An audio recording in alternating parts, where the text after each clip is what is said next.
It's Winnie's Day, and this is I Love You, Winnie the Pooh. The sun was setting in its favorite spot behind the elm trees in the 100-acre wood. Winnie the Pooh was seated on the very best log for seeing the sunset, and his very best friend, Christopher Robin, was right beside him. "What a wonderful day this was, Pooh," said Christopher Robin. "We hunted for heffalumps, chased butterflies, and ate lots and lots of honey sandwiches," added Pooh cheerfully. Christopher Robin laughed and gave the stout little bear a big hug. "I love you, Pooh. You're the best bear in the world." Pooh suddenly felt very happy, even happier than when he'd just eaten a pot of warm honey. The two friends said goodbye, and with a bounce in his plump step, Pooh set off for home. Later that evening, Pooh snuggled down in his cozy bed and pulled the covers up to his chin. Soon he was dreaming about being the best bear in the world. A bear as smart as Christopher Robin, as neat as Piglet, as bouncy as Digger, and since he was as organized as Rabbit, the best bear always had a full honey pot nearby, or possibly 2 full honey pots.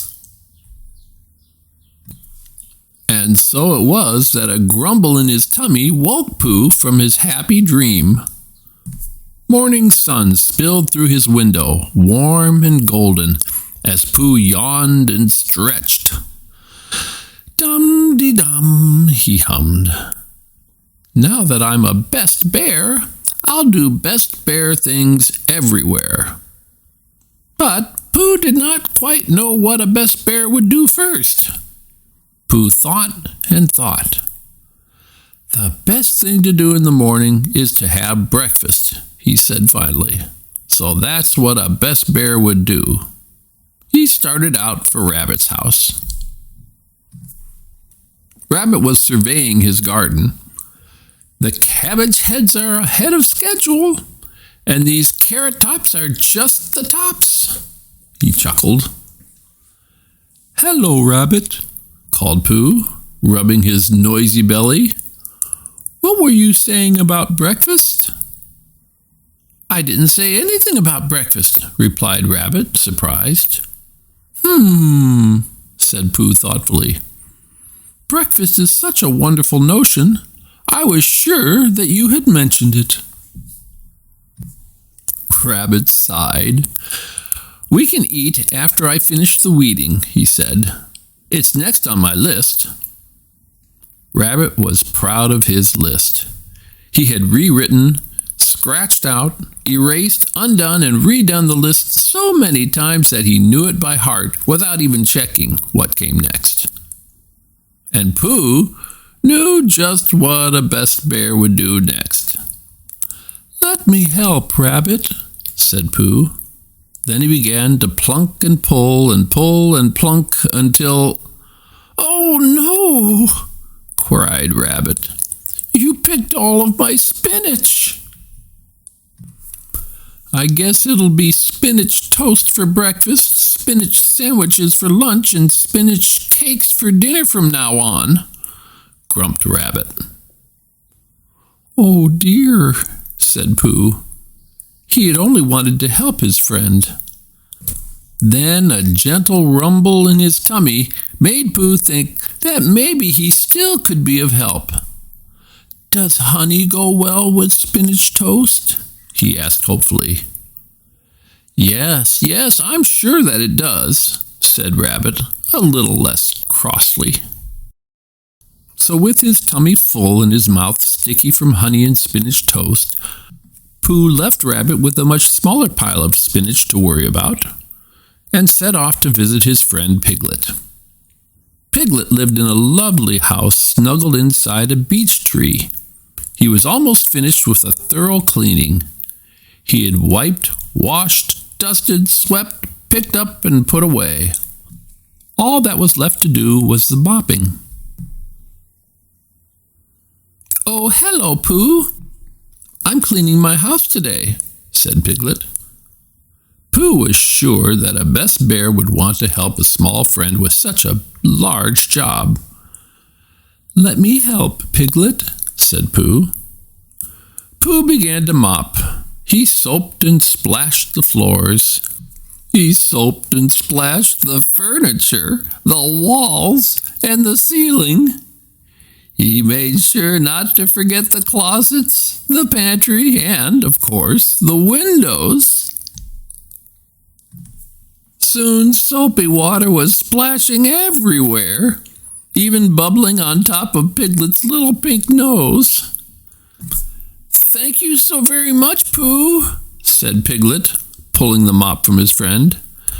"I don't think I can stand any more help today." "Are you sure, Piglet?" asked Pooh, who thought that there was a spot on Piglet's sofa that wasn't yet covered with bubbles.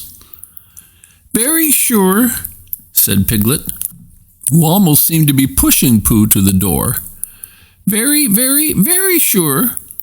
The door closed behind Pooh with a sudsy squish.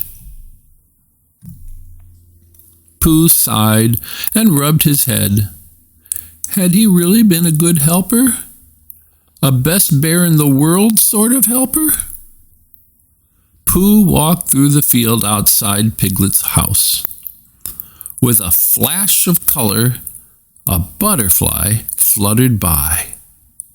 Pooh followed the butterfly through a valley of bright wildflowers until it landed directly on top of Eeyore's nose. "Hello, Eeyore," said Pooh. "I've been following your butterfly."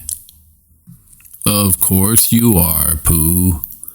No one comes just to see me," he said gloomily.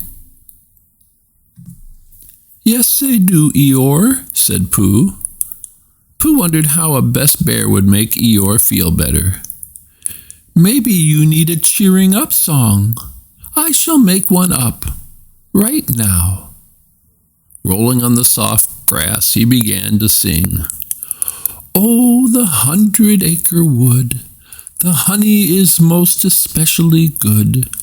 There are butterflies to catch and silly games to play. There's a tigger to put a bounce in your day, and a piglet's hand to hold as you chase the heffalumps away. And did I tell you? The friendliest, busiest, snap-crackliest donkey named Eeyore lives there. Hooray!" Pooh looked at his friend. Eeyore's frown was as long as ever. "Oh, bother," said Pooh. "I guess my cheering up song didn't work." "It cheered me right up," said Eeyore in his usual grumpy voice. "Some people get cheery just on the inside." "Oh dear," sighed Pooh. He didn't know what to think now. With little bounce left in his plump step, Pooh set off for his thoughtful spot. Pooh wasn't at all sure that he really was a best bear after all. He was softly humming a cheering up song for himself when Christopher Robin arrived. "Christopher Robin, do you think that a bear who was trying very hard to be a best bear would get his friends wet or gloomy or spinachy?" asked Pooh. "Silly old bear," said Christopher Robin, pulling the plump bear close for a hug. "A best bear always tries to help his friends, and you're always a best bear." "I am?" said Pooh. "Yes, you are, because you're always you," said Christopher Robin, "and I love you."